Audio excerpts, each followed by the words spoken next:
All right. Hello, everybody. Welcome to the stream. Let me get my ducks in a row. I'm all over the place right now. Give me a second.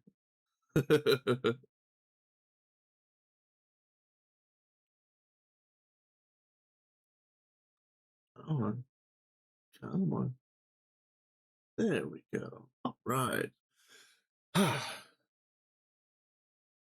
Yeah, nothing like minor technical difficulties on the on the final stream of Minions. That's appropriate, I suppose. Let me post a thing in the GTNH Discord as well. I don't normally, but today is a day. Streams. Where are you?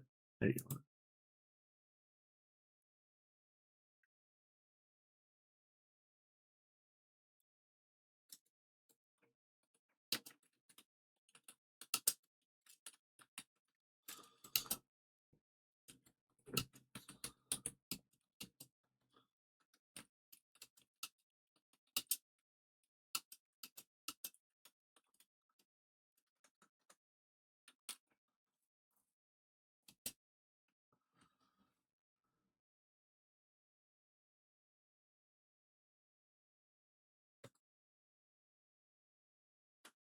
Okay, all right, there we go. Perfect. All right. So, Minions hit Stargate. Banner day for us. So let's just log in as normal as we normally would. Yes, yes.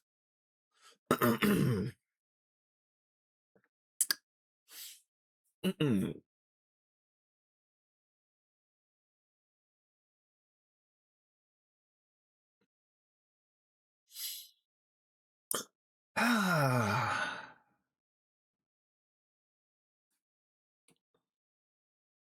I absolutely adore our beautiful, well-kept server.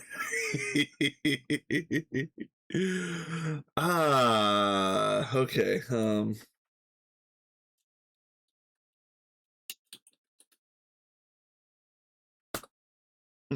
What is dead may never die. So, the Minion server actually started in March of last year. It went that long. Let's go out to the overworld. This is the first building that we had, and our builders at the beginning were, I believe, Space and Nathan, I think.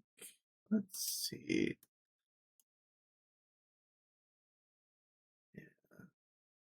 Mix might have done a little bit of building. Namzi did a little bit of building. Nuke did a little bit. Nigel did quite a bit. Nathan did quite a bit, if I remember correctly.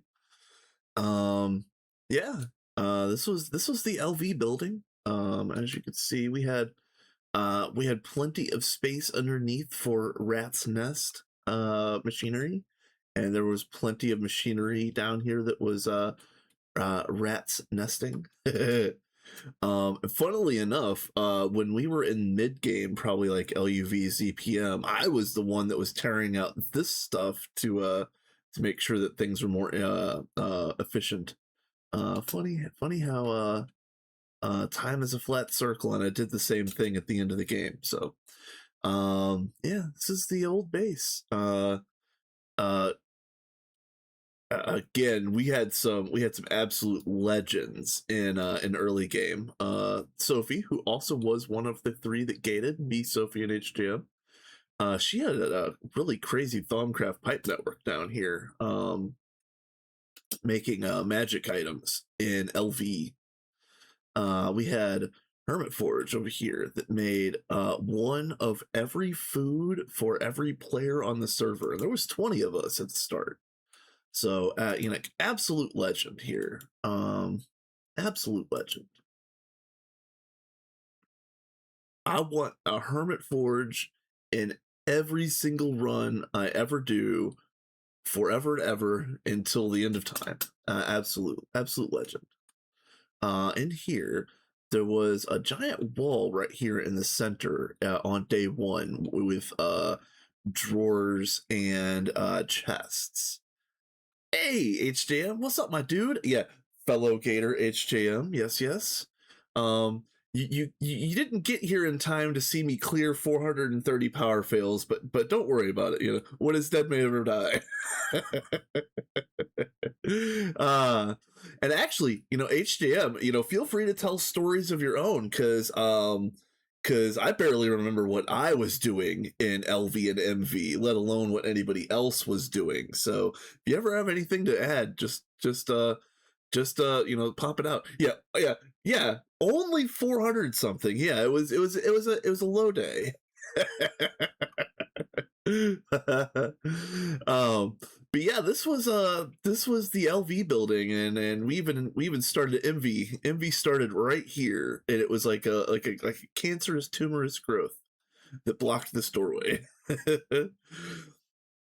uh it was pretty good. Another early game legend, Lazy Blanket Cat. Their particular tick was they couldn't have anything that was disordered. So you could imagine a group of 20 giggling idiots just absolutely dumping anything they found in the world into a handful of dump chests, and Lazy Blanket Cat was our applied energistics system for Stone Age. So, you know, like I said, everybody, you know, every run needs a Hermit Forge for the foods. Every run needs a Lazy Blanket Cat for Stone Age applied energistics. Out here, there was a player named Awea that did our first crops, and of course, this was IC2 crops, of course. So it was very annoying at the very beginning of the game. They put a lot of work into that. This was the MV building, which I actually passed it up. I think my favorite part about the MV building is actually the MV on the wall. It's not perfect, but it's fun.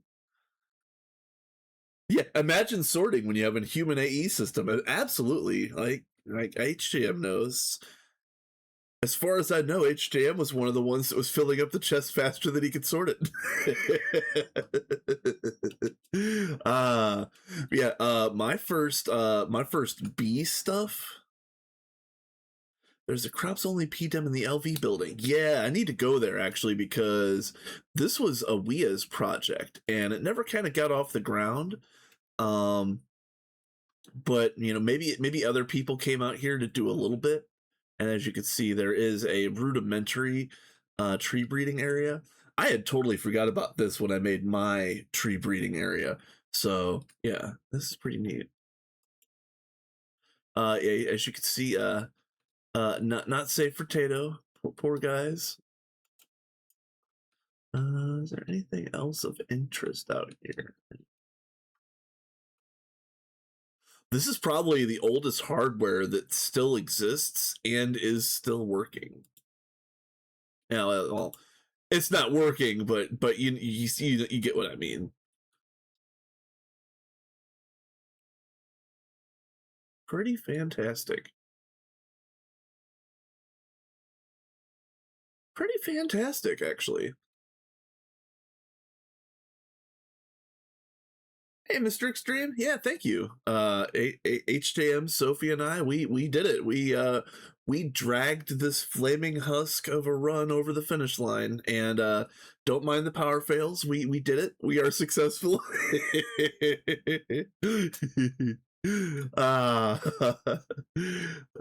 yeah, first magic was in here. First crops were over here. There was some crops over here. There was all sorts of interesting things. I remember, I forget who it was. It might have been Space. It might have been somebody else. But they were playing around with geometric forms in the early game. We thought that we might be doing a whole lot of uh of interesting decor that could have possibly been along this line, but not that fizzled. But we just went so fast. Yeah, this was the coconut farm, the original coconut farm. Original like witchery blood magic type things were over here. Witchery things. This was Ihorsham. When we go to the PDIM, like the PDIM proper, just keep in mind that Ihorsham made the entire meteor ritual setup in the overworld by hand with these setups. Like, this is all him. So I know Ihorsham was playing on Vin and Cat's community server, so I know that they are still around, and they were an absolute legend back in this point in time in the run. This was the little B area. It's all ripped out now, but yeah, actually, Potato came on and built the first like world acceleration B station right here. And I worked this thing like crazy. That was my station. I stood probably within 10 blocks of this area for 100 hours.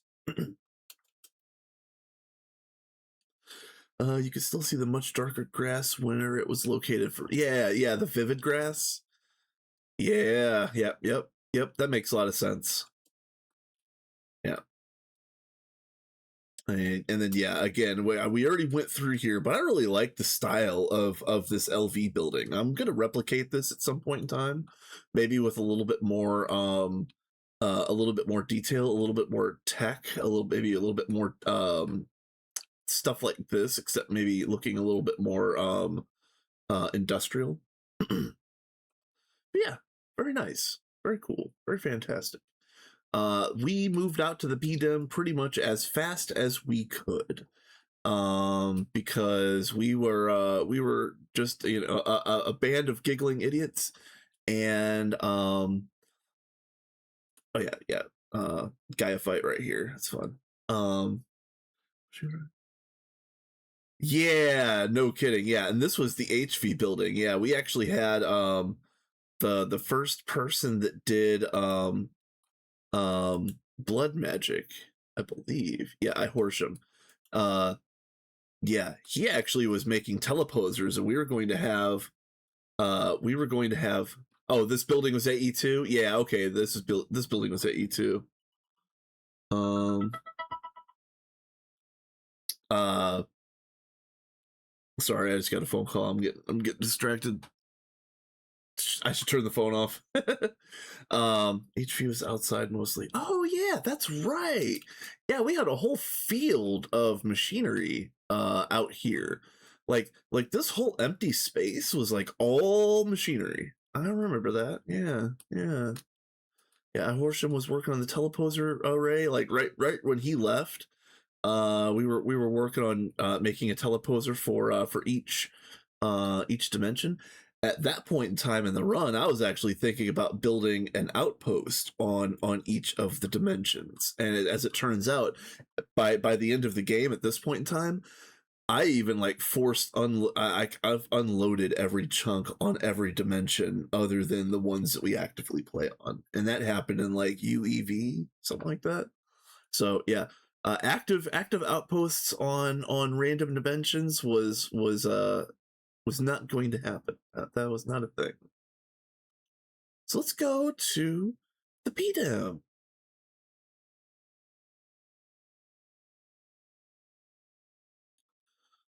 Yep, this is the top-down view. Well, okay, hold on. Excuse, can you load, please? Thank you. Yep, beamline. For whatever reason, my map isn't refreshed. There we go. That was annoying me, sorry. Yeah, this is PDAM. So going from bottom to top, perhaps. No, we did not go for 10 gates. We did we did the bare minimum, but I don't want that to sound I don't want that to sound derogatory, but we did actually do the bare minimum. um uh Yeah, and also Mr. Extreme, you missed the part where I cleared 430 something power fails. Yeah. Um uh so these are black holes. These are mega alloy blast smelters. These are our main presses, mixers, MCRs. This is mutated solder, EBFs and MVFs. These are the QFTs. These are the coals. Fluid extractors, so on and so forth. This is lasers. This is where HJM's DTPF stack is. Yeah, the base is power filled right now. This is just the walkthrough. Yeah, the base is actually not functioning at this moment. So yeah, burn it down, start over. Yes, yeah, exactly. This is the tier 4 nano. We got space elevators over here. This is beamline right here. In here were the first ALs, AALs, and CALs that Sophie made. And those were these two buildings. Old nitrobenzene is here. It's pretty much empty right now. This right here is waterline. This right here is the stack of EOHs. This is Bs. I believe, I don't remember what this is, but this ended up being this little grid right here are circuit assembly lines that HJM placed just recently. And then over here, these are the cutting machines, draconic reactors, the first autoclave array that I made. Let's see. These are these are the explosion compressors. These are the benders, fishing ports. This is all magic. This is circuitry right here. We'll have some fun with circuitry. HJM grew a tumor on it that actually functioned, and it worked just worked just fine. So that's fantastic. This right here is the new like the final wire mill array, and this was the DTPF array that I made just recently that didn't work quite right, but we'll get there. Let's do the physical tour now. We'll start at the south and work our way north. 4 black holes. Technically the wiki and all that says you can get by with 3, but having 4 was nice because it meant a little bit more throughput. And actually this 4th one right here, I set this one for the super dense magneto hydrodynamically constrained star matter plates, of which take like 900 seconds each to form. So having a single black hole dedicated to those was pretty good, because I just ran the batch to get 100 at a time, to get up to the 2,552 that the wiki said that we would need. So that was pretty fantastic. By the end of the game, I could have swapped this black hole back to normal processes, but at this point, it was just unnecessary. Mutated living solder, which I think is actually being made through the QFTs and not through here, but I don't quote me on that. Mixers. I liked the mixers. HJM started with 2 rows. I brought that up to 9 total, and then HJM said hold my beer and made it like 30 total. So this is an appropriate number of mixers for 2.8. Yes. The mega alloy blast smelters, as you can see, we started trying to make everything nice and all built in and very, very clean and neat looking. But by the end of the game, by the time I was just bulking out stuff, I was just like, you know what? I kind of like the idea of using these bricks of mega alloy blast smelters as like area dividers or walls of some design. But yeah, as you can see, we started with 4, we went to 8, and then we went to 40, I think 40 perhaps. I did want to keep things clean. Yeah, I was spamming all over the place, but I did, in my spam, I did try to keep things as clean as possible. So that was a design philosophy. Yeah, so speaking of clean, and actually HJM helped me out here. So believe it or not, I was gonna rebuild these fluid solidifiers at one point in time, and I was gonna use this space, but then I don't remember who who pasted these in here.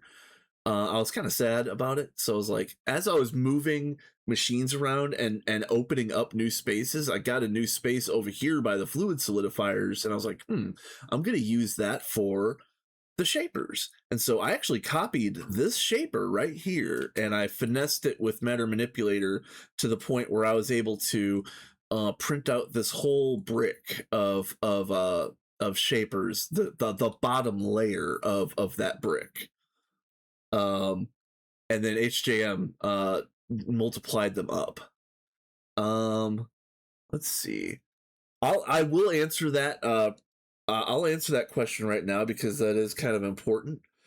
If you were to redo the base design from a functional perspective, what would you change? So my answer is twofold, perhaps even threefold. Haha. The first answer is I wouldn't change a thing. But that's disingenuous. But hear me out. My second answer is I didn't know what I didn't know, so I didn't know how much space to leave for each process at each stage of the game. So therefore, I don't think I would have changed anything because I really wasn't prepared for what we did in at the end anyway. Um, this being my first run to end game, this being my first taste of using not only the megas but also spamming the megas and spamming the multis before this run. And actually HJM, Sophie, and I were all in the same boat. The farthest that any of us had gotten in our single player runs um was IV. So like I had gotten to like mid EV. I think HJM got to like late EV or early IV or something like that. Sophie said she was early EV. Like we didn't know anything. We didn't know anything about anything. So like we didn't know how much space to leave for any of these machines, which is kind of why it turned into spam at the end. There was only so much room you could make without just towering. So like, so again, when I made room down here, I think this was the original location of the PCBs or something like that. I don't remember what was here first. But when I moved that out, I decided to make, 16 large fluid extractors. And I thought 16 fluid extractors was going to be enough to get us to end game. Of course I was wrong. Of course I was wrong. So I expanded this to 48. I expanded it to right here. And then HJM wisely threw on like, what, 5 more layers? I don't even, what is this, 16 times 8 now, I think? But yeah, like, this is the end game appropriate number of fluid extractors while we are playing 2.8. So, oh yeah, UA Prasses. That's right. Yeah, because this was where the UA Prasses were, like where these cals are. This was where the UA extruders were. This was like the UA wire mills at the beginning and stuff like that. So yeah, as I was ripping out the old UA and the old automation, that was making room for new arrays.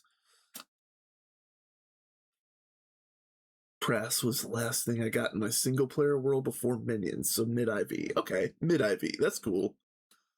Yeah, I was early IV for sure. This was the first real array that I built. These extrusion machines. This is a 4 by 5 by 5. So was that like 120 or something like that? I don't know. 100 perhaps.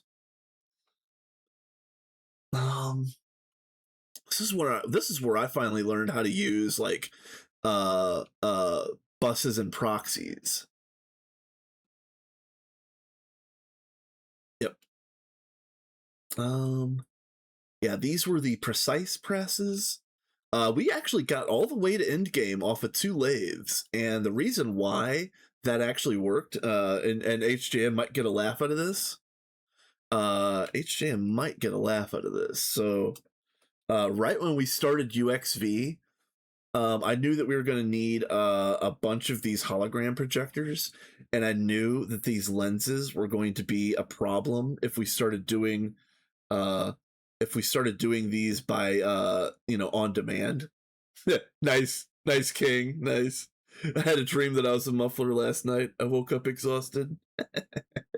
Nice.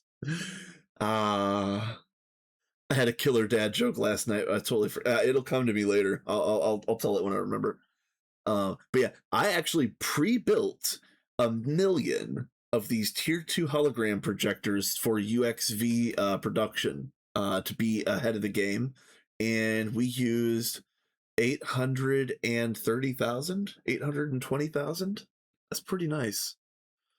You use that piece a lot in the like the magneto fluid. Nice. But yeah, this was fun. This was the actual first clean room that we had out here in the PDEM. Of course, the ancient machines are ripped out, and all that's really left is the old bio labs. Um, but yeah, same thing here. Like, we were planning on making a chemical bath array. We even have a chemical bath array built in the new PDIM, but then Sophie got busy with everything, life in uni and other interests and everything else. So, I believe this was also another HJM special. Uh, Multiplying these chemical baths up to an appropriate end game stack of these boyos. This was me. I built the laser array. Pretty clean. If I know now what I knew then, I would have tried to do the priority rotation with this. We'll get to uh I'm gonna repeat the words priority rotation a lot in the second half of this tour, so just bear with me. But I would have used that idea here. Definitely would have used that idea here, or at least experimented with it. Beamline is up north. We'll get there. We'll get there. This is HJM's. Basically all of HJM's project QFTs. I don't think anybody else touched these. But yeah, he's got a whole bunch of QFTs. Most of them are tiered up pretty high. And everything worked just fine. Like, again, the base is in full power fail mode right now, but everything works just fine. First QFTs were Sophie. Oh, okay. I didn't know that. I thought the first QFT was you too. Okay. TIL. This was also HJM. He redid the PCBs.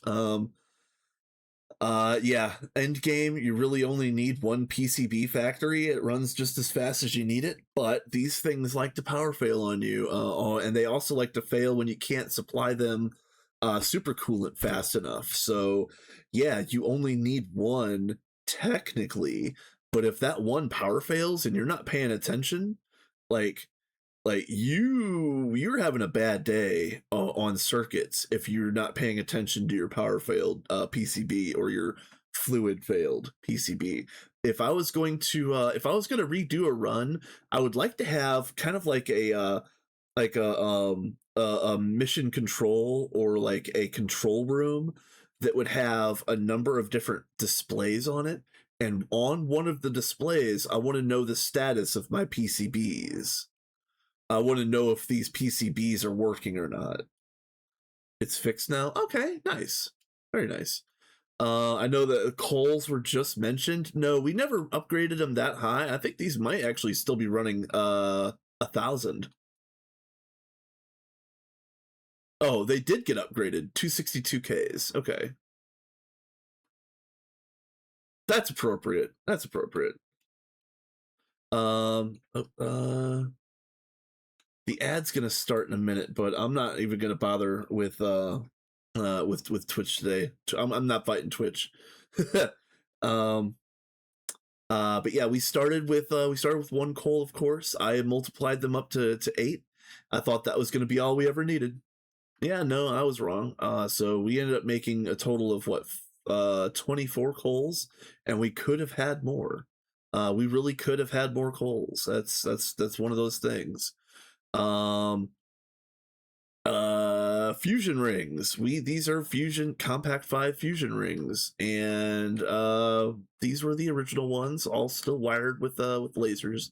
Never got this never got converted over to wireless. But when I made a new set, so I was a little frustrated because at that time, a lot of the Gorge plasmas were going directly to either Gorge related things or the old DTPF stack, and they weren't going towards um, the catalysts again at that moment. So I started building a new stack of compact fives over here, basically just to push Oganesson. This was basically just to push like the Americium Curium Oganesson line, so that the Gorge could actually print everything else and stay on task. But then yeah, as you can see, we multiplied this up and up and up. Yeah, it's BS that you can't do Oganesson in the Gorge. It's absolute garbage. And so this is what we ended up needing at the end of the game in order to keep up with our demand. So yeah, this was I again, one of the things that 2.9 is fixing is a little bit of this machine spam. I don't know if this specific thing is fixed. Yeah, exactly, Mr. Extreme. Yeah, it's basically a metastable Oganesson machine, and so that's what this is. This is just our meta Oga. This is our Ooga Booga area. This was where a Random Potato was working on his nuke idea. Right when we moved to PDEM, he was going to build this setup where we were going to be vac nuked for our power. It didn't quite work right. This particular iteration always broke on server restart. That was before that patch came out a long while ago. But this was rather discouraging for Potato, unfortunately. Even though I liked the setup in general, it just never quite worked out. And actually, because of this not working out, I think that this was the impetus for HJM to make his jet fuel area and mid game, like you think like IV, LUV, maybe even through ZPM, we were using jet fuel 3 for base power from HJM. And again, I don't think I've ever seen any other run use jet fuel for anything, let alone base power. So that was really interesting to see. So again, mad props to HJM being the mad genius to make that work. I think everybody's still on ad break, so he might not have heard that. So yeah, so in here in these buildings where Sophie had the big nitrobenzene setup. We'll get there. We'll get there. We'll there is definitely a core to this base.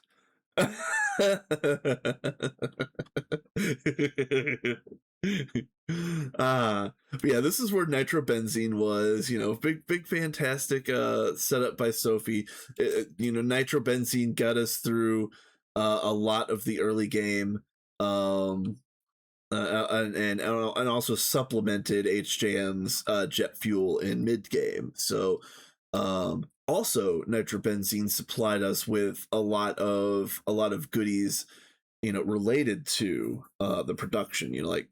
We got a little bit of our petrochemicals through here, and so on and so forth. Okay, so let's see. Am I did I miss anything before I go down this line? Nope, I got all of this. Okay, yep, we're going here first. So actually, we'll go here first. This is where we had our drone centers at the beginning of the game, because we did use drone centers as soon as they unlocked. They were fantastic when we needed them. This is all Sophie in here. This was fantastic work by Ms. Sophie. First ALs, first AALs. The wiring was not trash. This wiring has been good and survived all the way through to endgame. By by being not trash. So yeah, fantastic work, Sophie. Never did finish putting in the last line of AALs, but we actually didn't really need them. We didn't need them until we needed more than just 4 more, if that makes sense. Moving this from 8 to 12 was kind of a moot point. Jet fuel was interesting. Yeah, yeah, jet fuel was interesting. He used that universal combustion engine at jet fuel, and I think he had it running where like that universal combustion engine that was burning the jet fuel to supply the base was also running the jet fuel and kind of cycling back into itself. So it was like not a perpetual engine, of course, but it was very I liked it. Uh, this is Waterline, of course. Everybody knows what Waterline is. Opened up in like LUV, ZPM, something like that. And believe it or not, when I was going through my screenshots last week or the week before, I saw that and again, uh oh yeah, 700K. Yeah, for sure. Uh I didn't even catch that. Yeah, because we're so far into the millions and billions, like I didn't even cross my mind, honestly. Um, yeah, HJM was Mr. Waterline as well. So this is a lot of his creation. The only thing I ever did in Waterline was tier 6, and actually I had to redo this. And also, believe it or not, this tier 6 automation is the way that the Rats server did their tier 6 automation. And so I was just kind of sick of tier 6 breaking. I know all the tiers broke at some point in time for one reason or another, but I was sick of 6 breaking, so I did this, and it's just fine. It's fantastic.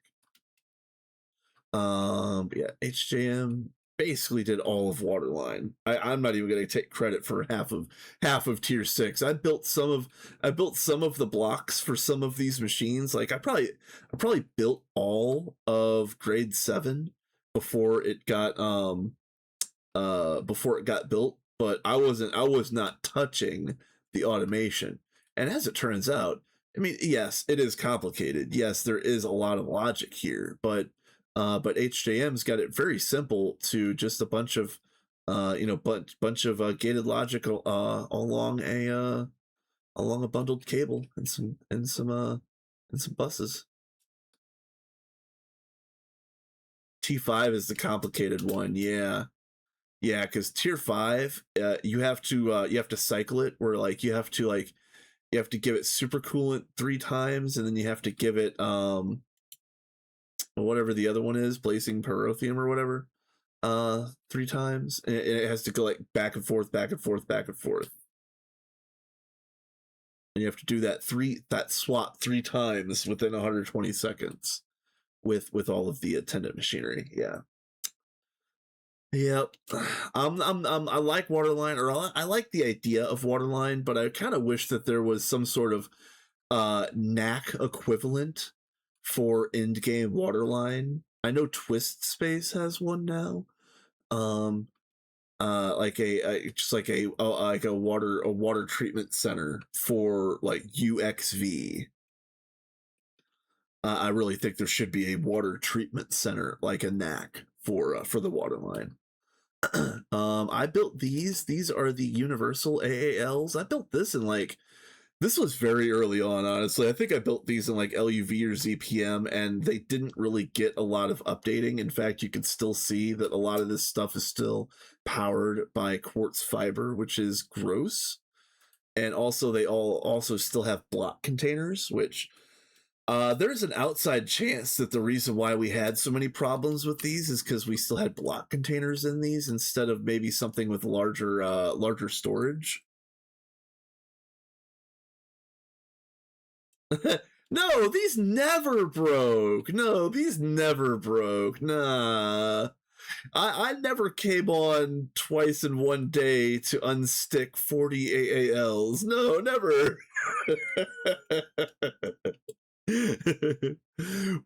When this array worked, it worked amazingly. When it broke, it was the most frustrating thing in the world. And I even crashed out one day, and I was like, "Fuck this shit! I'm rebuilding the whole thing." And I was going off, and then finally HJM was like, "All right, whatever, dude," and he put on this orange line, and the orange line is the purge line for the AAL. So hypothetically, if there was anything in the AAL storage, you would be able to see it in here. You could grab your discs right here, and then just throw them in here, and it would purge it. And so, yeah, exactly. Total skill issue. Yeah. Yeah, oh yeah, and here is the hatches on these by popular demand. Very nice, very nice, very nice.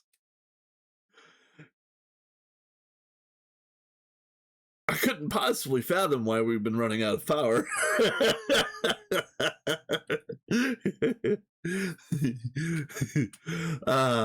But I joke, but I took this purge routine to heart, and I basically put purges on every AAL array that I made ever again, based on this type of design. And again, going back to the beginning of this little run through, I didn't know what I didn't know. Like when I first started this run, I didn't know how to use applied energistics. I didn't know a lot of the tips and tricks that I do now.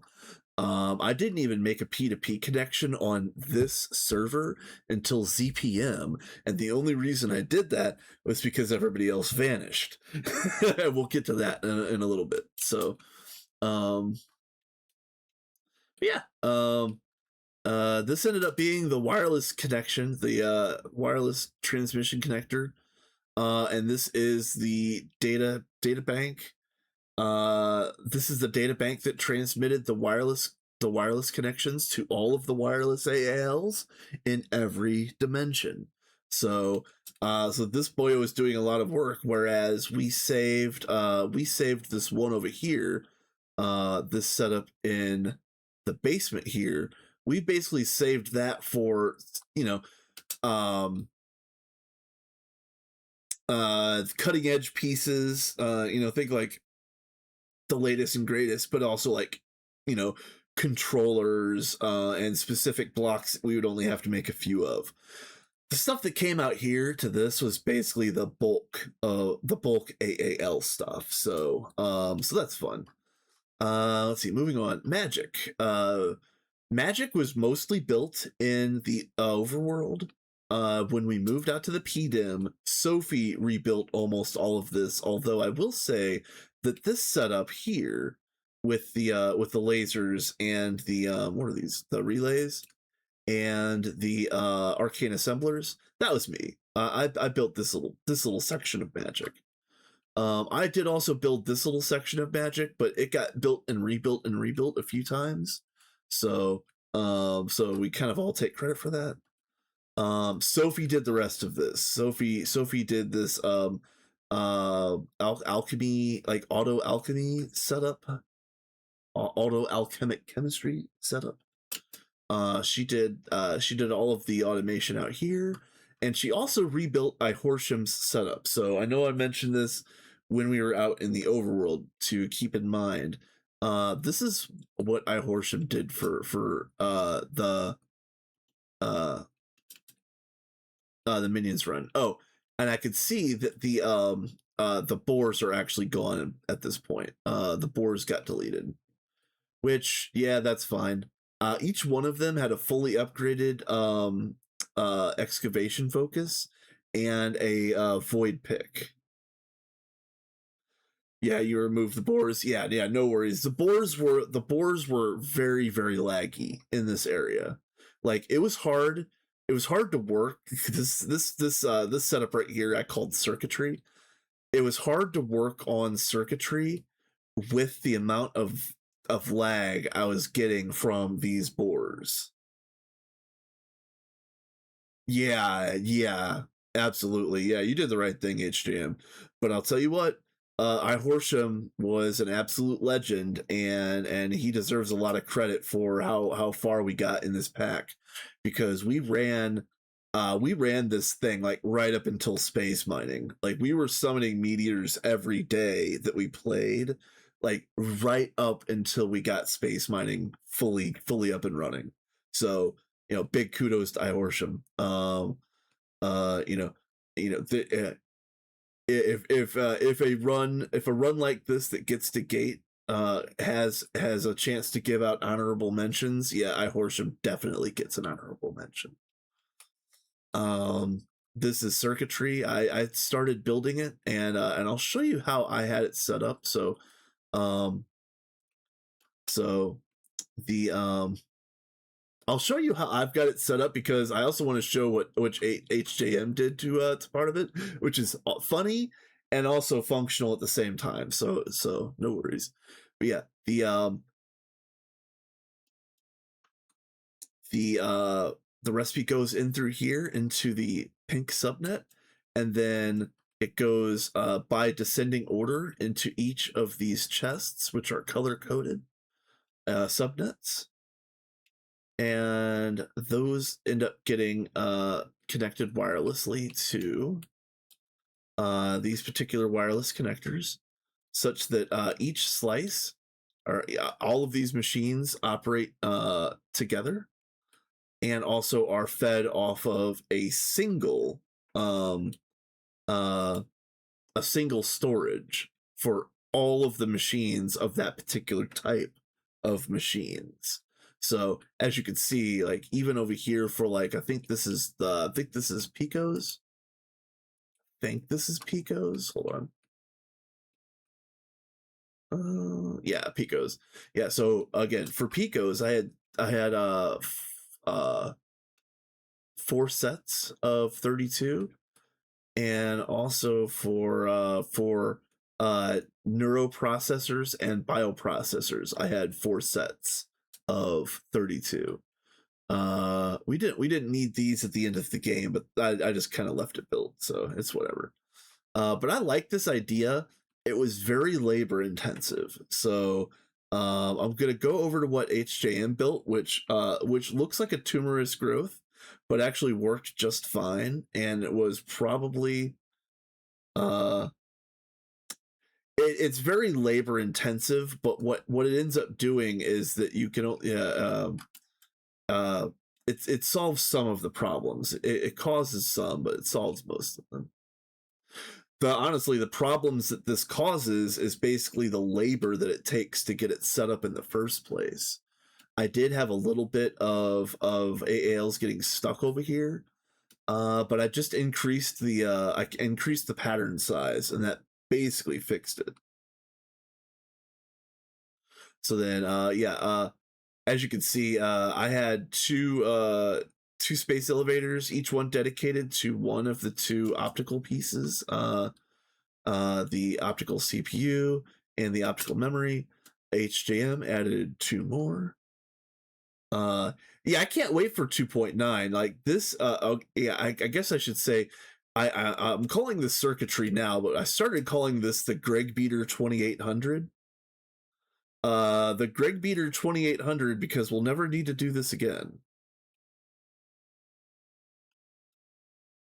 Did I say something funny, HJM?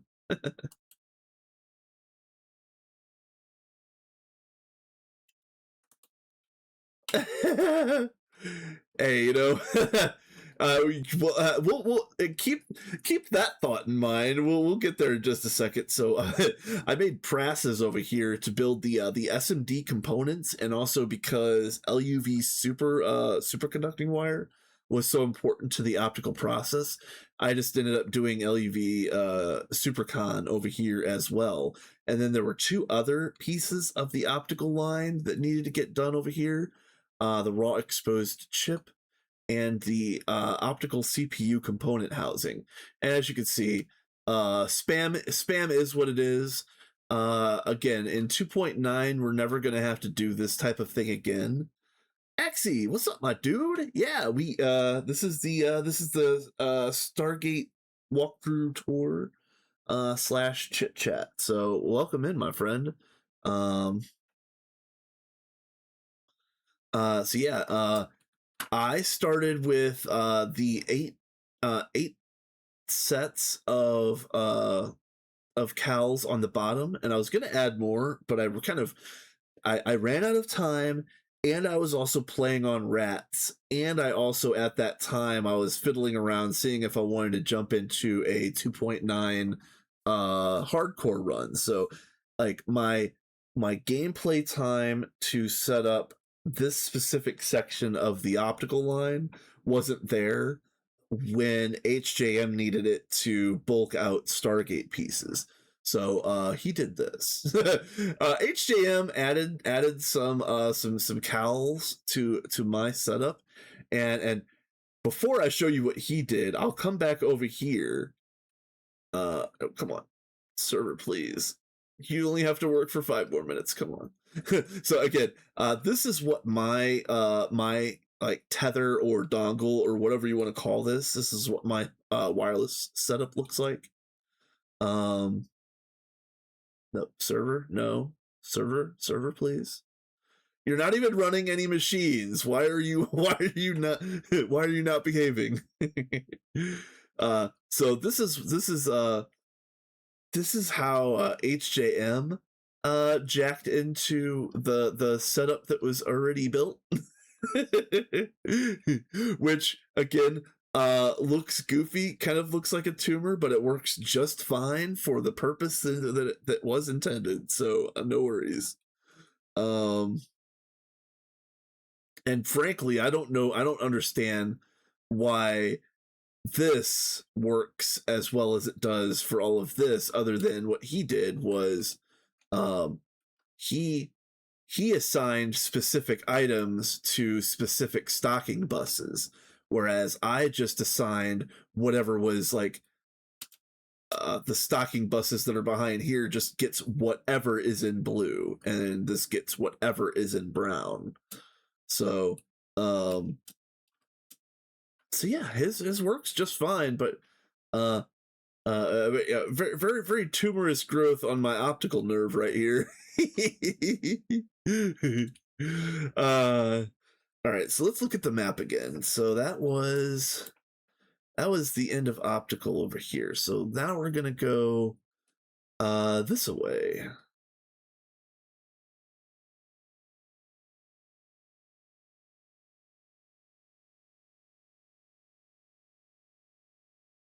Yeah, fair.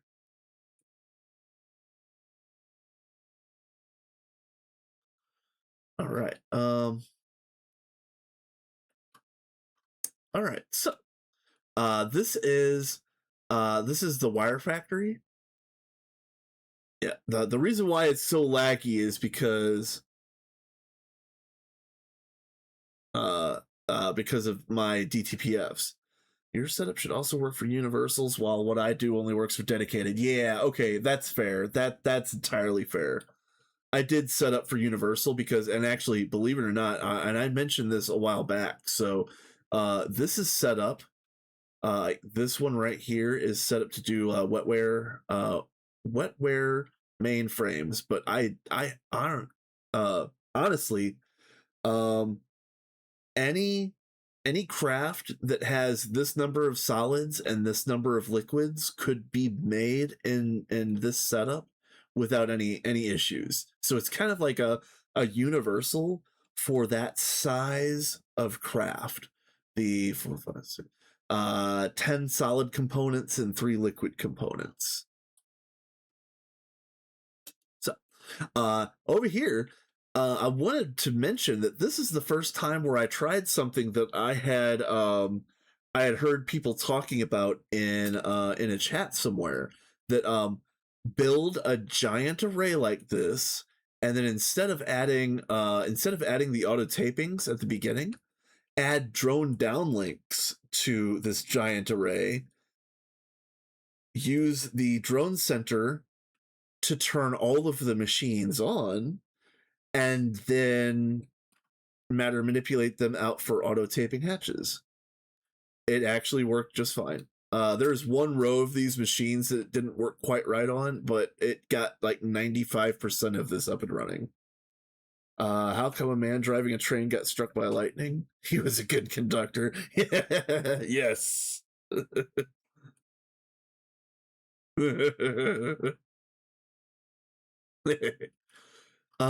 see. Oh, this is HJM's first bio area. I don't think it's used anymore. I think a lot of this got subsumed by QFT processes.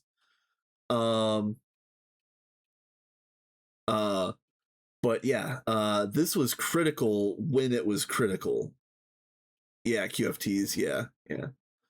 I was gonna make another big biovat area on this. Yeah, I was gonna use quad biovats, and I was building this here.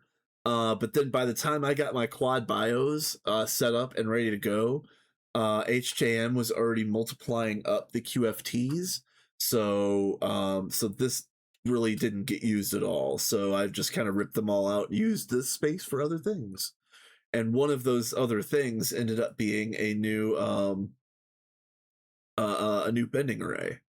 So this bending array is pretty fantastic. Let's see. This right here are presses that are making Supercon, and that's really all these presses are doing is Supercon. Again, I've mentioned priority rotation a little bit earlier. If I was going to rebuild Supercon presses, I would. It didn't need duels. It just didn't need duels. It was fast enough.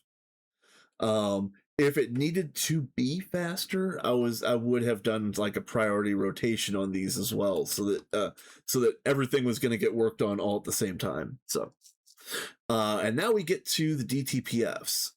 Let's show HJMs off first. Oh wait, we got this. Sir, this platform is actually these dire tables are actually the ones that are making the the various gate pieces. That's where this stuff is getting made. And then also, I believe that these are the ones that are making the magneto fluid and the pieces. Okay, yeah, maybe just the pieces. Okay, yeah, maybe that is just no. Yeah, the fluid is right here. Yeah. Yep.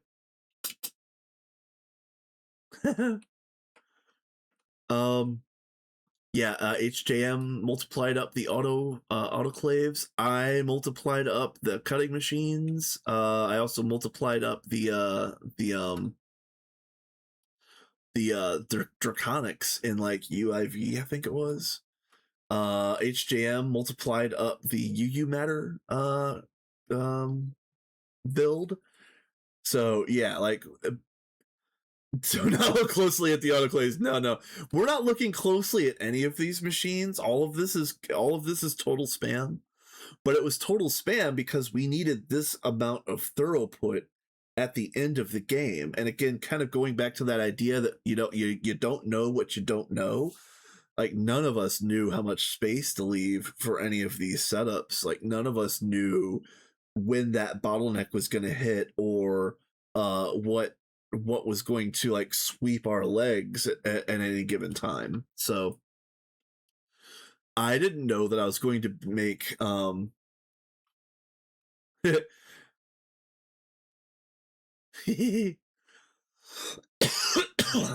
didn't know I was going to make 1100 cutting machines, but here we are. So now we get to the piece de resistance. This is the DTPF's pile. This is HJM's masterwork. Very, very, very clean and efficient wall sharing here. Yes. So this is the first DTPF, and I built the first DTPF. I got it all built and done, but at the time, I didn't know how to get it to work. Like I could build it, but I couldn't run it. And so I think it might have been Sophie was the first one to run it, and then HJM was the first one to get it to go properly. Don't quote me on all that, but we were joking around one day, and HJM put the plasma mixers up here. HJM put the plasma mixers up here and said, "Hey, look at this wall share," and I lost it. I was crying laughing, and we kind of like we riffed off of each other to the point where like I was telling him we were joking around about different cursed wall shares that you could do with DTPFs, and that idea fully blossomed into this this beautiful sculpture that you see here. Let's go to this side. Truly, truly a thing of art. Truly a thing of art. uh uh let's see. Yeah, tier 4 nano.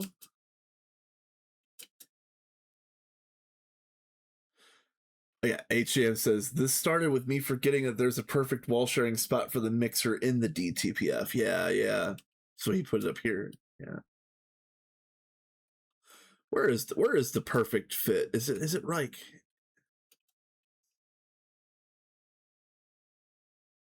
Sophie asked why no wall share, so I moved them. Ah, yeah, nice.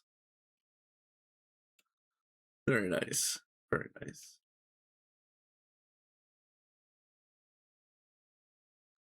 Oh yeah, I guess you could put it like right here, like right on this, right? Because that's all this is just a mixer wall, in theory.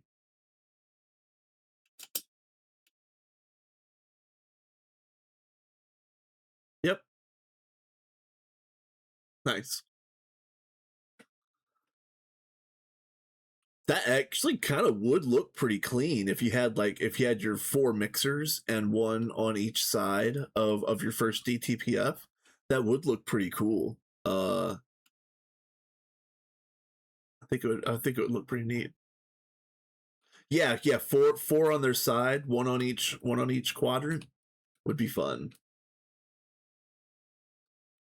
Yeah, this usually have them standing up. Yeah, fair. That's fair. Um, we used this a lot, and honestly, we didn't stop using HJM's DTPFs until it got to the point where we needed more throughput, and I was fully invested in this priority rotation idea. And it didn't work, spoilers, it didn't work, but I know why it didn't work, and I'll change it for the next iteration. So so for the DTPFs, I was like, well, how about this? I'm going to split the DTPFs up um into like pairs of crafts. And so this is 12 pairs of crafts. Well, technically 11 pairs plus infinity is separate. So there's 11 different pairs of crafts, and what I've tried to do was arrange the proxies in such a way where if you look at it quick, you can see colored channel on regular buses and hatches. They have color priority, so something that's on black channel is always going to get the highest priority, and it goes down from there. Let me pull out this. So yeah, the color priority is black, then red, then green, then brown, and so on and so forth, all the way down to magenta, then orange, then white, then uncolored, as far as I know.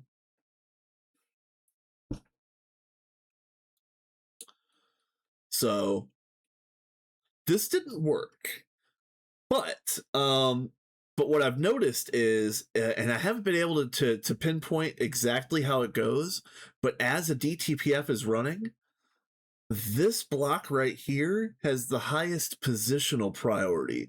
And so I don't know if it scans across this way and then down, or if it scans down this way and then across. My uncolored input takes priority from red input. Oh, so maybe uncolored is highest priority then? I didn't know that. I thought it was lowest. That's good. That's actually good info, but we'll jump back to that in a second. The color priority on crafting input proxies does not work. And I don't know if it was supposed to work in the first place, but it definitely does not work. And if I had any wish for the pack, yeah, I thought uncolored was supposed to be lowest as well too. So, but you know, whatever. That's totally fine. I'm glad to hear how it works in the real world, because again, how this color priority here works in the real world, well, it doesn't. It doesn't. It just doesn't. But this block right here has the highest positional priority. So moving forward, I'm going to, next time I do DTPFs, I'm going to do the same exact thing, split up these crafts in a similar way, but I'm going to use positional priority instead of color priority. So it's going to be like, this is the highest, and then it's going to be like, this and this are 2 and 3. I don't know which way it goes, but like this might be 2, this might be 3. Or like this might be 2, this might be 3, this might be 2, this might be 3. It doesn't really matter. But I'm just gonna kind of go like 1, 2, 3, 4, 5, 6, and kind of like diagonally stripe them like this, starting from this corner of a DTPF. And whichever direction the positional priority ends up going, my setup will be fine. So, again, one of my wishes is that color priority would work for crafting proxies. Rotating the controller changes the priority. Yes, it would actually. So, from a controller that's facing this position, the block right here is going to have priority. So if I face it this way, this block should probably have highest priority.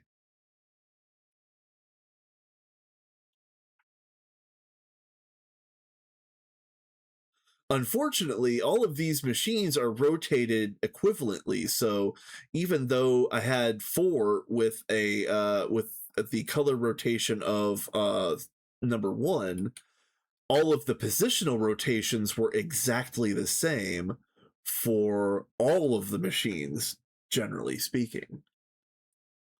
Yeah, the positions were the same on all of them. So unfortunately, every single machine would do Hypogen first, which is fine, but that's not what I wanted. I wanted every craft that goes through a GTPF to have at least one set of machines that craft was the highest priority, and that's why I did the position the color priority rotation in the first place, which will be positional priority rotation moving forward. And I'm going to be using positional priority rotation for DTPFs, for wire mills, for presses, for lasers, probably cutting machines as well, because cutting machines was a disgusting bottleneck until I made 1100 of them. So so yeah, I really want to work on that positional priority rotation setup. I really wish the color version worked instead, but I live in the real world, and I'm gonna use what we have the way that it works, if that makes sense. Let's see. What else is there to show off in this PDM? I think I've got everything shown off in this PDM.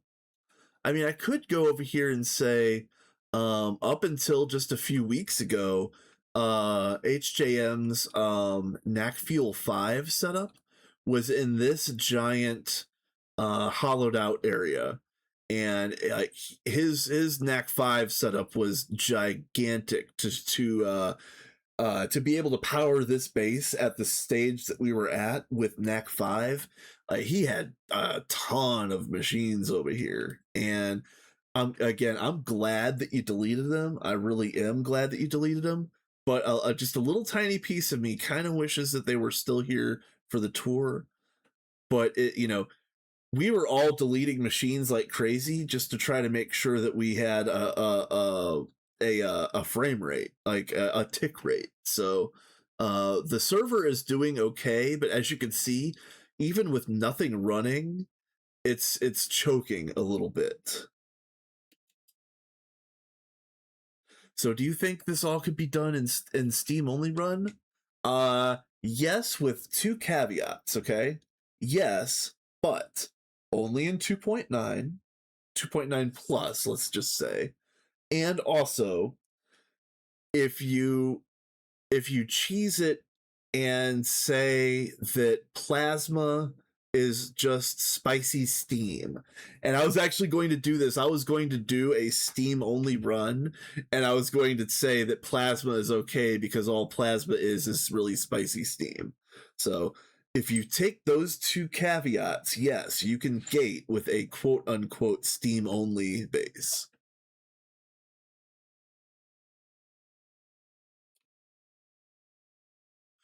All right, so now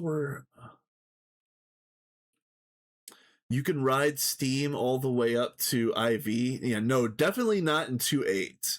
Yeah, you can run Steam up to IV, and then you can run the heat exchangers for like the superheated Steam, and that'll get you up to like UV UHV, I think. But that's where it would fizzle out in 2.8 is superheated steam in roughly UHV, maybe UEV if you really like spammed it and scraped it together and built up your power and let it run for a while, you might be able to get UEV. You might be able to get that far in 2.8, but I doubt you would get any further, especially if you didn't do the thing that I said by calling plasma spicy steam. So yeah, the server's taking a dump on me, so let's just go ahead and go over to the new base.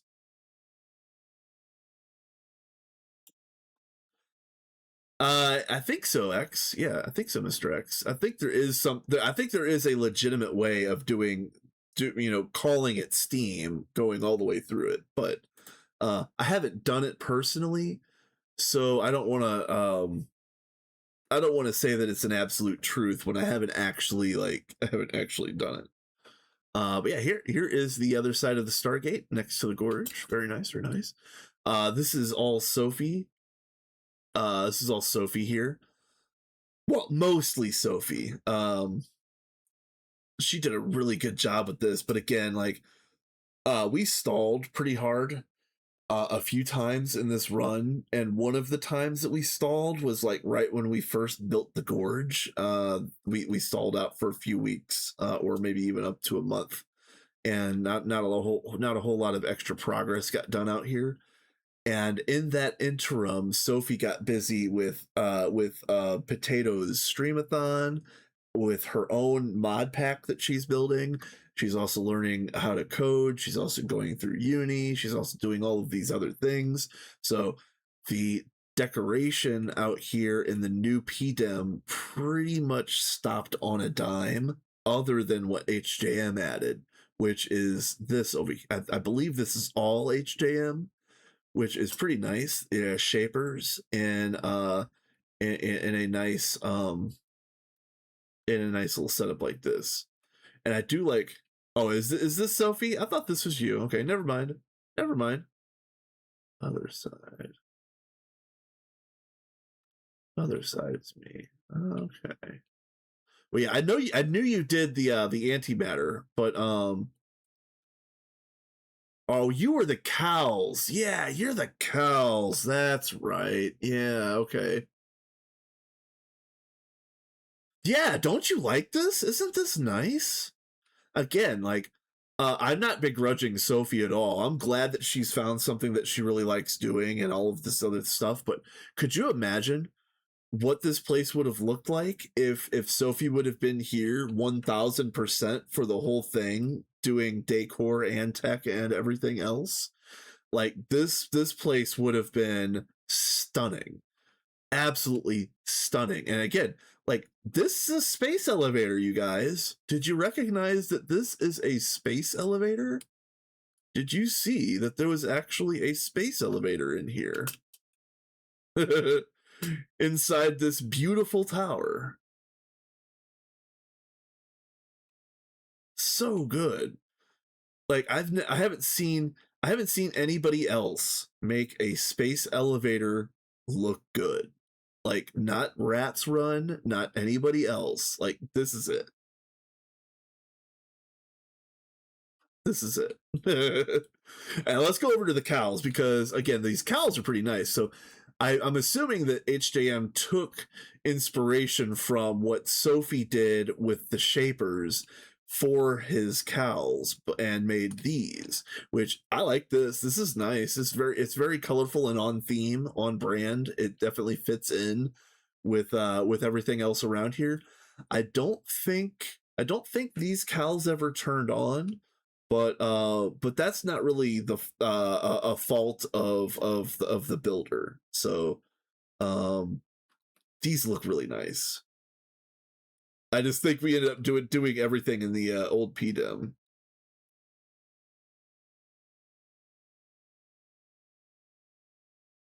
Yeah, decorative cows. Don't you like this? This is nice.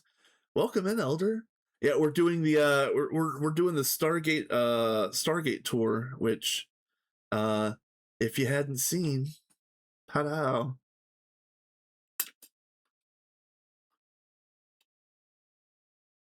I probably would have built more if Sophie built more. Yeah. Unfortunately, and again, I'm not please don't think that I'm talking shit here or anything like that, but Sophie falling off at the end of this run kind of sealed it for me too, where like we just needed to finish this thing and push the flaming husk of the Minions run across the finish line. Like, honestly, and I think HJM might agree with me, that I would have called Sophie the MVP of this run had she not completely missed UXV. Like, she missed all of UXV other than like one day plus the Stargate picture. And she was the unequivocal MVP for this entire run. Like, up until that fact. And I think HJM caught her. I think probably by the end HJM had done as much, if not more, for the run than Sophie did. But still, I still think Sophie gets the edge on MVP just for this decor, because she pushed us all to build nice things. Her and Nigel, especially at the beginning, were pushing us to build nice things. Um, and I think that made it through all the way, almost all the way till the very end of the game. So but yeah, I do think that HJM caught up to her in like in MVP voting, just for the sake of actually being present. But yeah, Sophie's fantastic. I love everything that she did. She's awesome. I would you know uh 11 out of 10 Woodgate again. Same with HJM. 11 out of 10 Woodgate again. So let me say thank you for that. I do appreciate that. So to that point though, and I've mentioned this a few times, that the Minions run stalled several times. And the one thing the one big thing that I can say that I did was I drug this thing further. I drug this thing along. When we moved to the PDEM and got into like LUV, and overnight we went from 20 players to 6 players, and everybody was taking a break and playing other games, and this came out and that came out, and oh, there's this other pack and there's this other run. Like, Namzi dropped off, I Horsham dropped off, like, everybody that was hanging on by a thread by then also dropped off, like think like Space, Nigel, stuff like that. Yeah, yeah. That big stall right there, like I think I might have been the only person that was logging on every day through that gap. And so if I'm responsible for anything, I think I'm responsible for pushing, like pushing forward, even if I didn't know what I was doing, even if I didn't know when anybody else was going to come back through. I did just enough to keep the run pushing forward so that there was interesting things for people to see when they returned. So, and everybody got their breaks.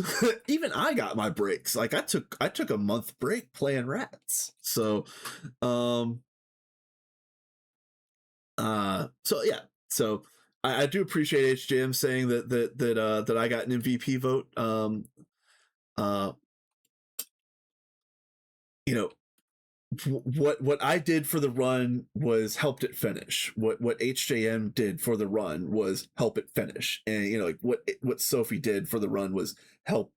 She didn't quite help it finish, but she did so much work across across the breadth of the run, and also the decor was impressive enough that it kind of convinced us to finish. So if that all makes sense, I think we've all got big credit here. But yeah, there definitely was a gap right around EV or IV. There definitely was a gap like right around ZPM ish. Um, Waterline was a sticking point for a couple weeks until HJN basically came on and owned it. Um, yeah. Here, yeah. I'll just read that verbatim. HDM. Till 2 weeks ago, Sophie had more playtime than me, even without logging on in 3 months. Yeah. Sophie went ham on this run when she was fully on. Yeah, for sure. But yeah, we had um several stalls, and I think each time, maybe all but one of those stalls, I was the one that pulled us out of those stalls. Yeah, exactly. Nothing beats my playtime. Hold on. Uh, let's see. Time actively playing, not AFK. Yeah. Yeah. Oh yeah. Hold on. Yeah. Hold on. I am the AF King. Yes, I am. Yes. 25% of my time is AFK. Time AFK. I've got 593 hours of AFK time. Sophie has 684 hours of playtime. That's funny. That's so funny. Um, let's see. We'll do a last scene. Um, let's see. And this is where I'm gonna try to put a little bit of respect on everybody's name, or at least the people that I can remember. This is Blazing, if I remember right.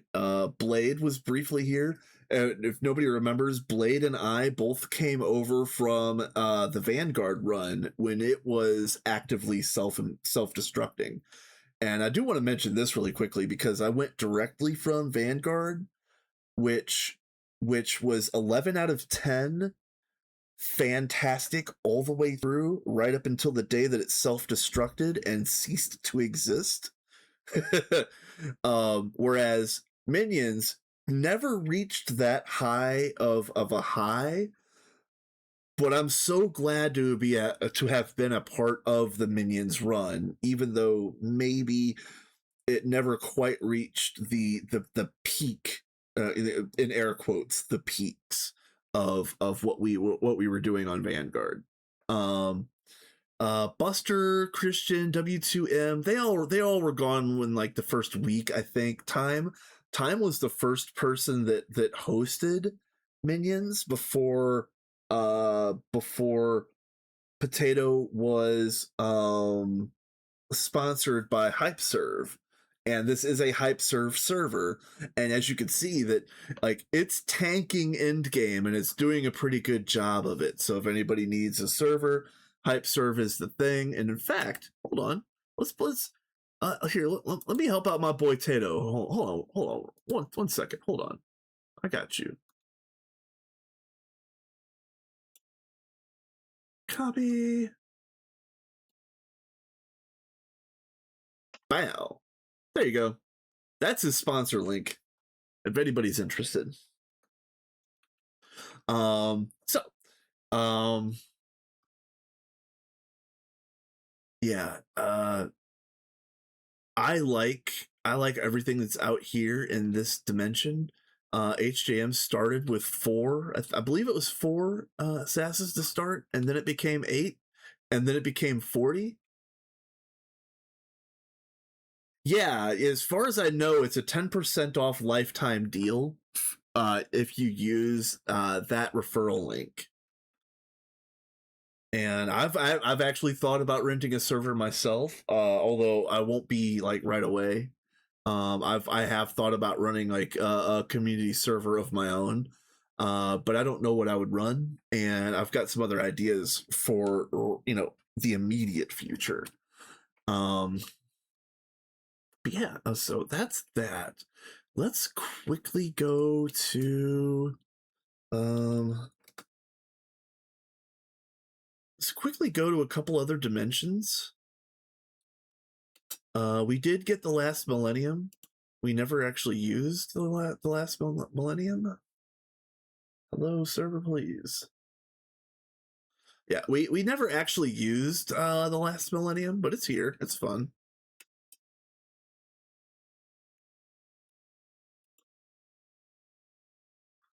And of course, this and also the deep dark portal takes us to the overworld, which is rather annoying.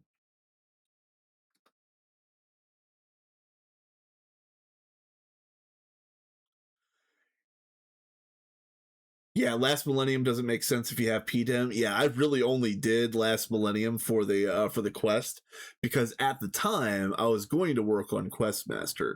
We'll go through that in a bit, probably after that ad break. But let's go to here, and let me just say like this: I ended up abandoning this build for the sake of spending more time on the Rats Run doing fun things over there. But I was actually building a really cool castle in the Deep Dark, and this was also where uh, I had some assembly lines that I was using out here for quest completion type things. So I had my set of assembly lines out here that I could just run and wouldn't be bothered by anything else. I love Axie. I love this build. I love this build. Look at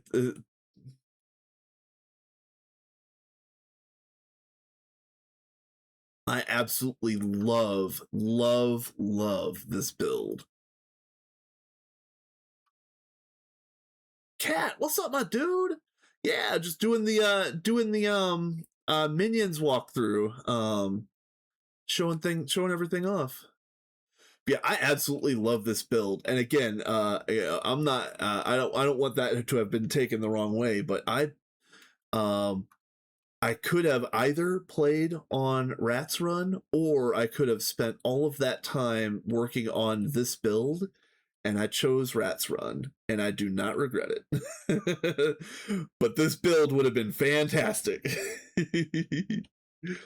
And speaking of Rats Run, Rats is going to gate really soon, maybe even as early as tomorrow. Um, uh, we'll see. We'll see how fast that goes. But yeah, what I was gonna do was I was gonna have a mansion out here that was gonna be like 3 levels, and it was gonna be fun to run through. It was gonna be fun to fly through. There was gonna be like a drop shaft that goes all the way from the top all the way down here to the bottom. These are these are 2.7 void miners. These are 2.7 void miners, and of course we upgraded to 2.8. So if we upgraded to 2.9, these would no longer work at all. And also, void miners are much larger now, so you can't really quad them out like this. I think a single one is 9x9 or 7x7, something like that. Yeah, I agree, HJM. These quads right here are so clean and very nice looking. Yeah, the new one is meh. I'm a little meh. But yeah, I love this build. I love this build so much, and I might come back to this build and finish it later. But honestly, probably not. Like, I'll probably take inspiration from this build and do this type of thing somewhere else.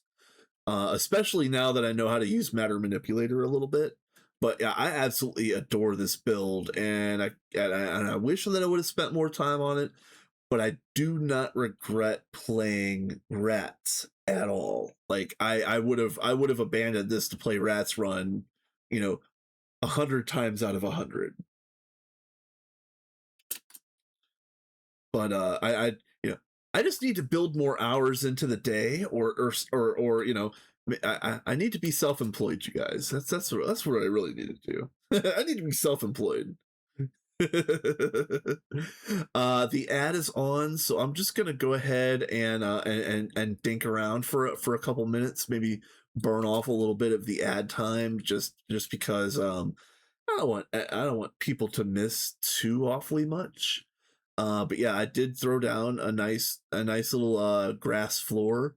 And I even fixed a bunch of like holes and gouges and stuff like that. I'm trying to find one. Yeah, like like the deep dark has a whole bunch of gouges like this, and I fixed a bunch of this. It has a whole bunch of gouges that have this like waffle shape, and I fixed a bunch of that over here too.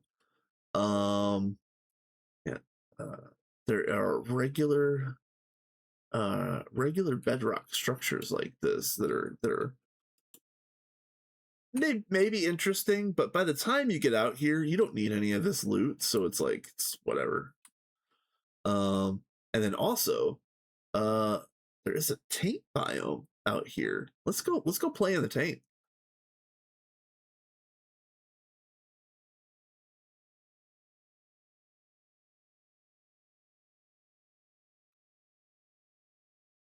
Yeah, as you can see, uh, that taint is spreading. And it's actually spreading a lot more than I expected.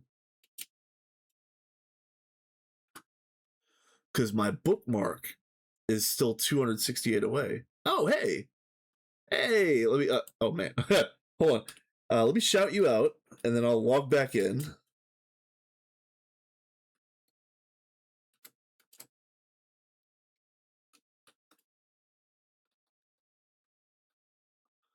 All right.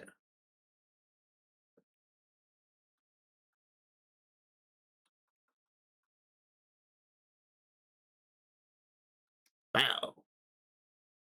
Come on. Wow. There we go. I know how to Twitch, you guys. Hello. We're doing the Stargate walkthrough for the Minions run. And we're kinda sorta getting to the end of it. Kinda. I was showing off I was showing off the Deep Dark, which is the last of the minor dimensions that I was going to show off. But yeah, there is a big old taint biome out here in my Deep Dark. So yeah, fantastic. I think everybody's back from the break now, so let's go back out. Let's go back out to the PDEM while the server is still alive. um uh Jeez. Okay. So have I mentioned that we're not gonna go for we're not gonna go for Questmaster on Minions, but it's mostly because it's only three of us that's left, and we've kind of all wandered away to other things, and also 2.9 is right around the corner, and I think we all want to play at least play different things, if not the new version. And being stuck here in this version would not be ideal. But let me see if I can even give you guys a server tour with it acting the way that it is right now. This is HJM's GTBFs. Yeah, 1100 cutting machines because endgame. 44 DTPFs because endgame. uh, it's very laggy for some reason right now. Yeah, this is what it was doing to me while I was streaming on Rats the other day. So it might be my side. It might be a problem on my side of the thing. I'm in the US. I'm in the central time zone, and all of the servers that I've been playing on are hosted in Europe. So yeah, there might be a little bit of a latency issue, but it should not be this bad. It should not be this bad. But yeah, we gated. We gated. I just unfortunately I'm unable to show it. Yeah, I have harmonies. Very nice. They're fantastic. Yeah, TPS has been fine up until like 10 minutes ago. Um,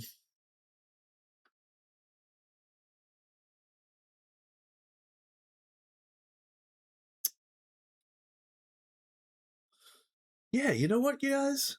You know what? I know exactly what could fix TPS.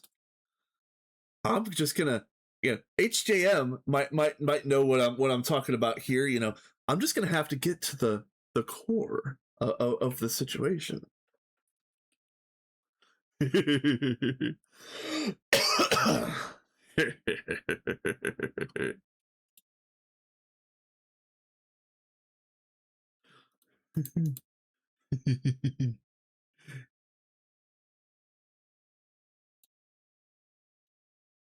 Can we make one of these right now with everything off?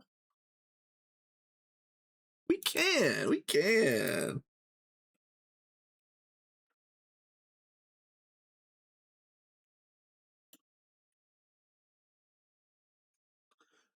Oh, yeah, I totally forgot about that. Oh,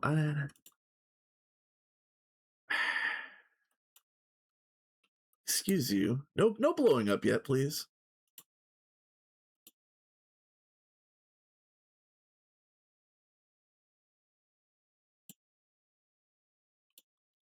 I don't think we need this. I'm just gonna have a nice little platform to stand on.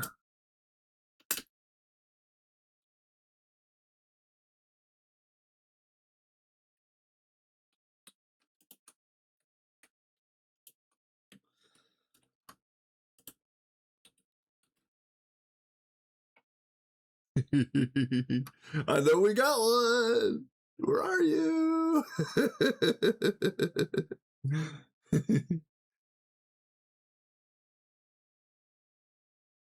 I thought we had one.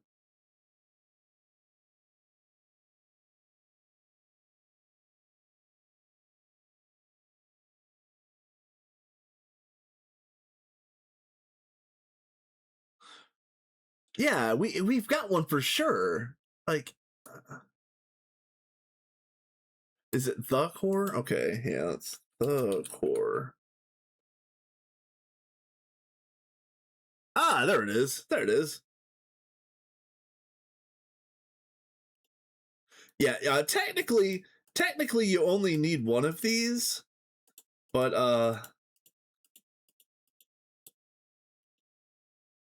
there we go. We're gonna do it like this, just so we can send the minions run off, to infinity and beyond. Yes, yes.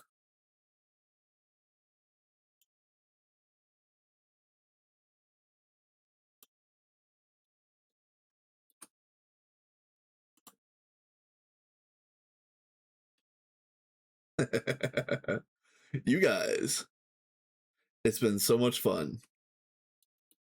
It's been fantastic. I love this run. I love how much I learned through this run. I love, it was so much fun playing with all the people that were on this run. It was so much fun being in a big run. I gotta say that the Minion server was a fantastic experience. I would love to do it again. I already said my reservations, how it didn't quite hit the peaks of a previous run, but nothing ever will, right? This, taken in and of itself, I learned so much in Minions that this experience was invaluable to not only for my GTNH experience, but kind of for my for my team gaming and various levels of perseverance therein. Um, just learning follow through, getting something done for the first time. So I gotta say, you guys, it's been a blast. It really has been a blast. Can I hit it from here?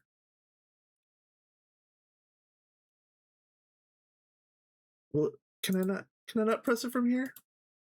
Oh, can I press you? Oh, I want to press you.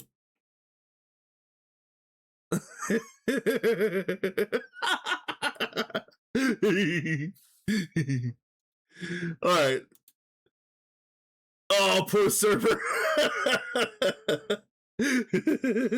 Poor server. I'm gonna give it a couple minutes to see if it comes back up. We'll see if it does come back up, but uh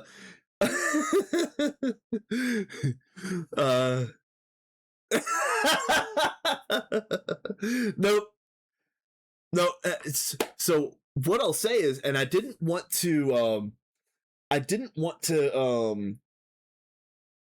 I don't want to spoil the surprise, but let me just say, please tune in to whenever it is that I stream a recap for the Rats server as well, because, and again, no spoilers, but Arthur cooked.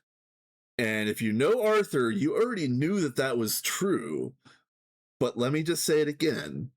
On the Rats server, Arthur cooked. And it is awesome. And I can't wait to show it off. If I'm able to, because I'm off today and tomorrow. So, uh,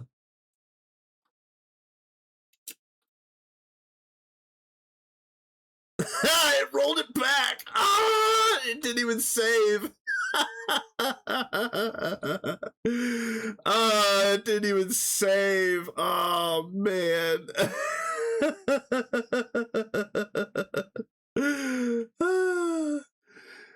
Thank you for that clip. That's gonna be fantastic. It didn't even save. I'm so sad.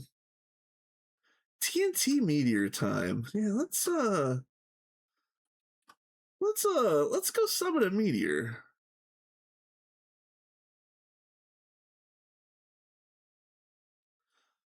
And is it just TNT or is it an ITNT? I haven't done this before.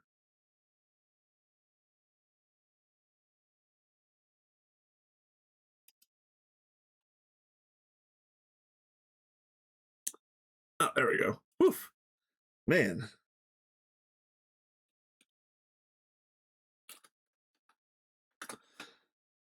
Ooh, server's taking a dump. Oh man. Blood TNT. Okay. All right. Yeah. And is that just a TNT? Yeah. Oh, that's easy. Okay. All right. Hold on a minute. Hold on a minute. Listen, for great justice, look, listen, I promised you guys explosions, and I am a man of my word.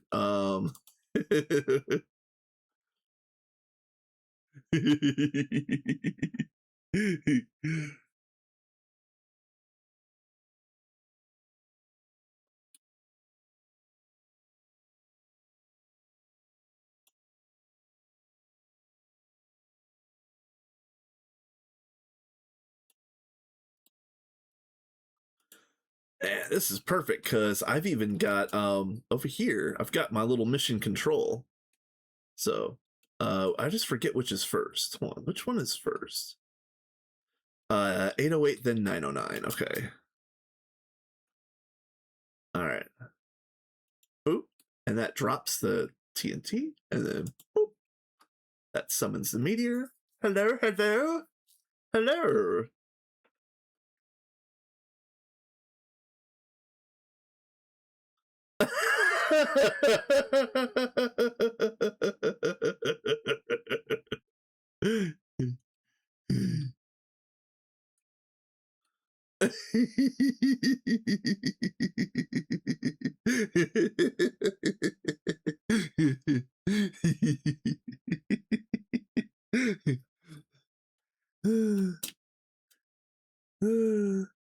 Yeah, server, are you okay?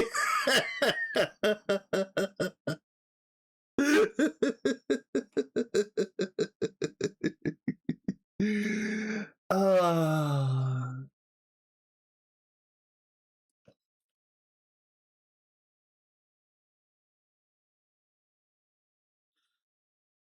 oh, boo. I totally forgot about that. Oh, man. Oh, man. I should have unclaimed everything. Dang it.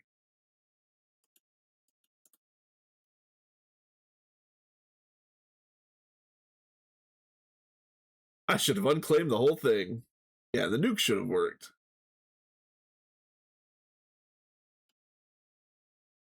Yeah, there we go.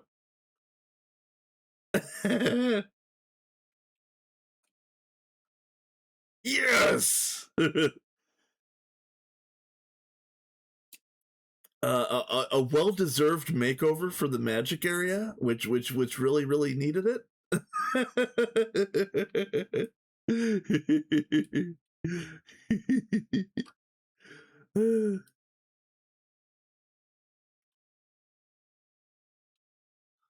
Oh man. Oh, it's wild. You guys, I had so much fun on this run, and I can't wait for new stuff. Again, like HJM said that he's looking forward to something with 2.9 with Twist. I'm also going to be looking forward to something in 2.9. I might actually do a 2.9 vanilla run with some group somewhere. It's fantastic. I can't wait to play 2.9 in any iteration that I end up, wind up falling into. In addition to that, I know the Ratos are talking about doing StarTech, and I threw my hat in the ring for that as well. So StarTech is going to be pretty fun.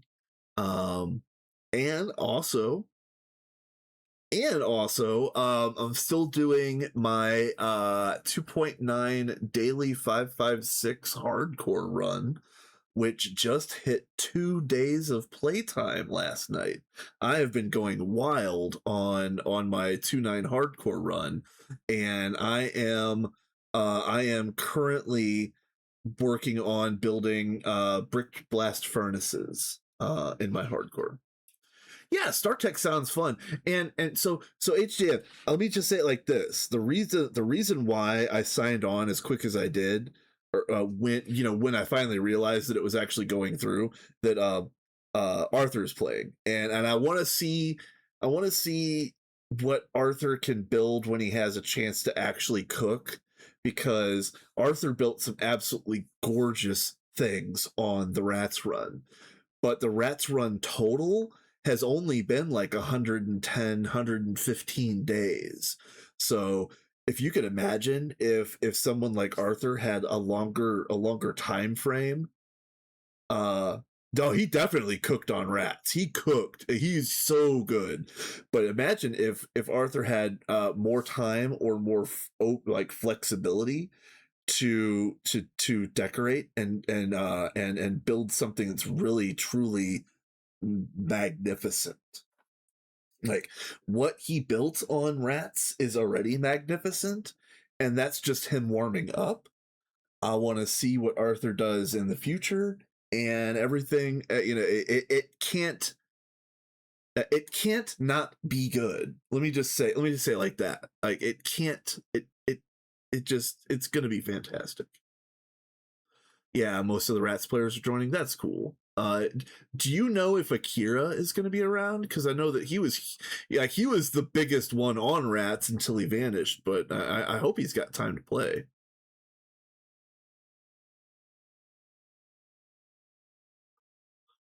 Um, hello server. Hello server.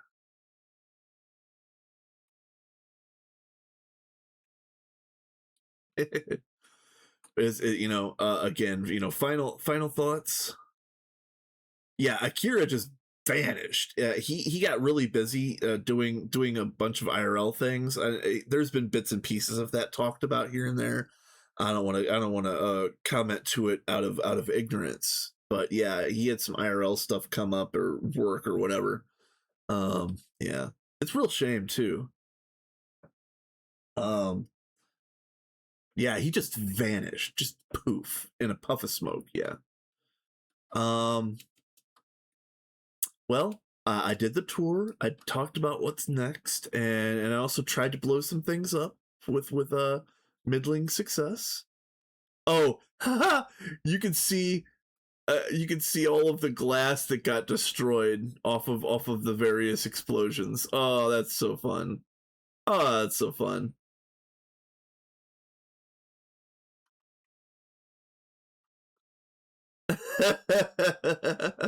Ah, that's so good. Ah. Oh, Sophie's poor building guides got ruined. Oh man, they got destroyed. That's so good. So, if anybody is interested in seeing this world pre-explosion and also pre-power failed as well, you can get the download from the Minions channel on Potato's Discord. The download is just under 200 megabytes, I think it was, or is yeah, it's something like that, 200 gigabytes. Whatever it was, it's large but not extremely huge. 200 meg, I'm assuming. Um, Still don't know how to power the gate legitimately. Yeah, I never actually looked into it. Like I didn't, for the longest time, I never thought I'd even get this far to even look into it. But I think what you're supposed to do is you're supposed to each one is supposed to I think each one is supposed to get its own combination, and then you just basically you dial in. Of course it has to be powered, but you just dial it in and you just go boop.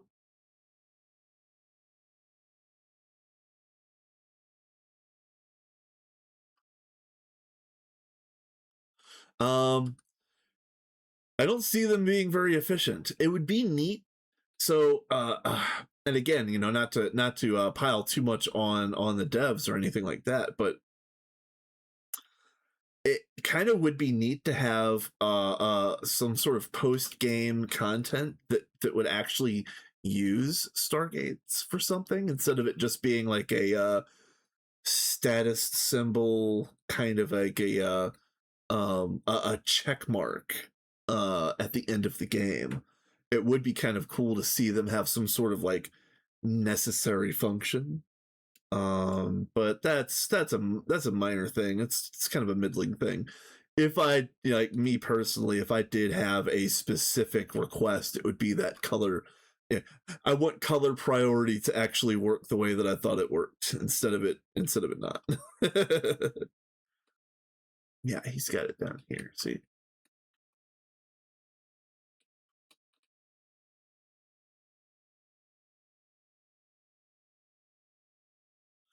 but then you need post game content. Yeah, exactly. You would need post Stargate content, which is unfortunate.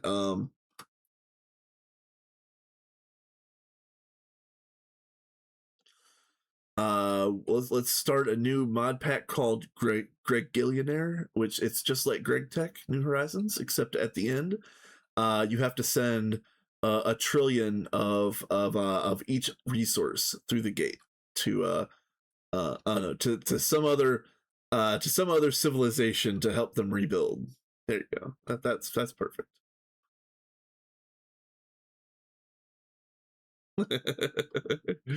um, I don't think I have anything else right now. I think I'm gonna just go ahead and raid, and I think today's raid is gonna be term.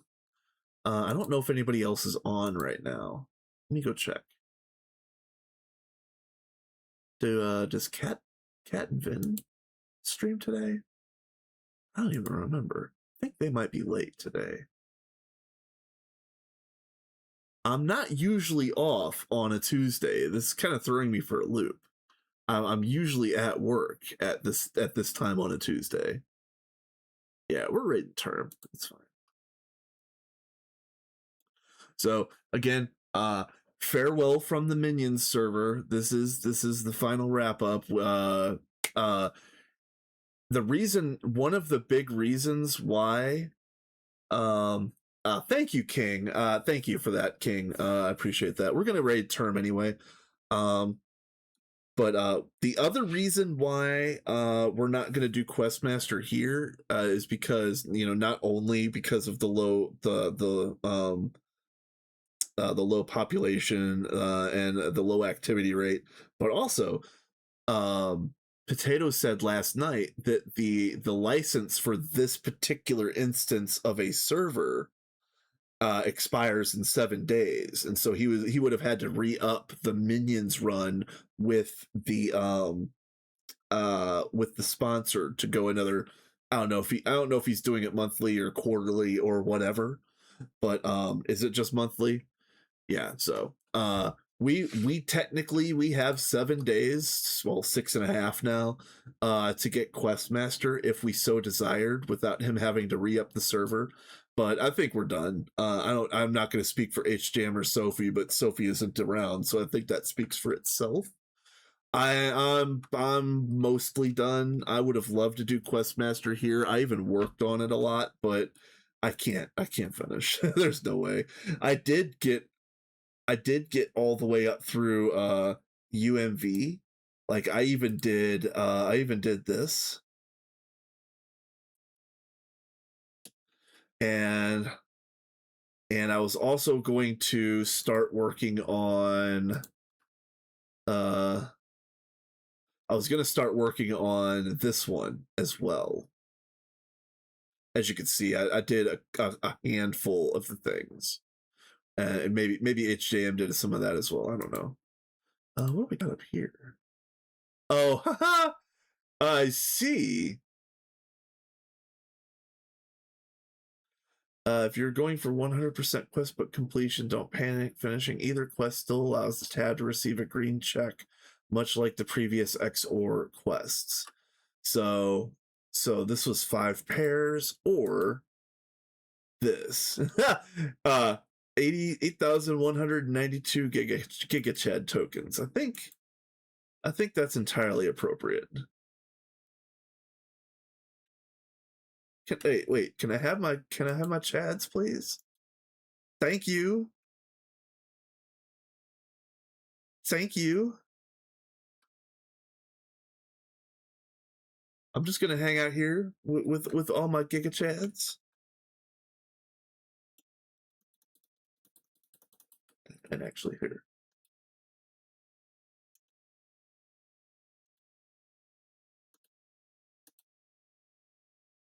Oh, and hold on.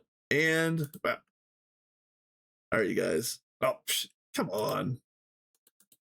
Yeah, it's been so much fun. You guys, this is amazing. This is fantastic. Minions is done, and it reached a successful conclusion. Everything is fantastic. And again, I'm not even really that sad about not doing Questmaster because I learned so much. I had so much fun. Like again, HJM, like open invitation of like I'll gladly team up with you again on just about anything that you would run in the future. Just hit me up, same with Sophie, like 11 out of 10 teammate. Like she is fantastic and I love her decor, like so good.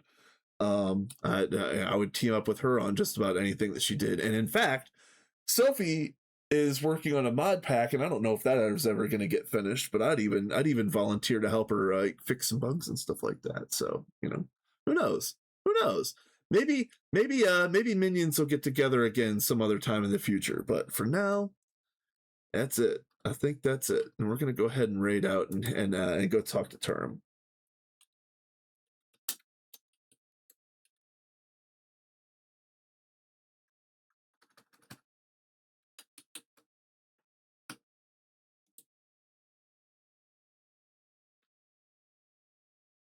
Hold on. Yeah, for posterity. Hold on a minute. Hold on a minute. Gotta throw a lizard out. Yeah, all right, everybody, get your lizards out.